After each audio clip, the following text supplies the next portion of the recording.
Ndabasuhuje kandi mbaha ikaze kuri Mugisha TV.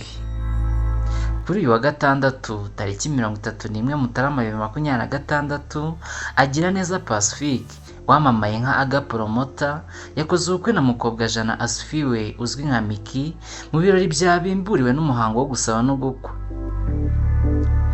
Ubukwe bwabereye mu ihema ry'ibirori ryubatswe mu busitani bwitwa Romantic Garden ku Gisozi, butawe n'ibyamamare bitandukanye by'umwihariko abafite amazina azwi mu myidagaduro y'u Rwanda.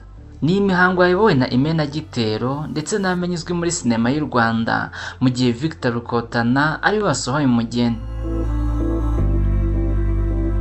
Nyuma y'umuhango wo gusaba no gukwa, Aga Promoter na Micky basezeranye imbere y'Imana, hanyuma bakira abatumiwe mu bukwe bwabo mu muhango wabereye muri Romantic Garden ku Gisozi.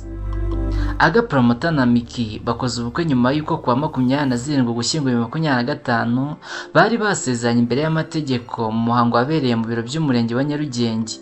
Ni umuhango ariko n'ubundi wari wakurikiweho kwemeranya ku bana wabereye ku musozi wa Rebero, aho Aga Promoter yambikiye impeta Micky amusaba ko bazarushinga, undi nawe arabimwemerera. Aga Promoter uzwi nk'umuhanga mu gukoresha imbuga nkoranyambaga yatangiye gukundana na Micky muri 2024, icyakora batangira badashaka kwera urukundo rwabo, gusa uko iminsi yagiye yisunika byarangiye barwemeje, ndetse kuri ubu bari mu myiteguro y'ubukwe bwabo.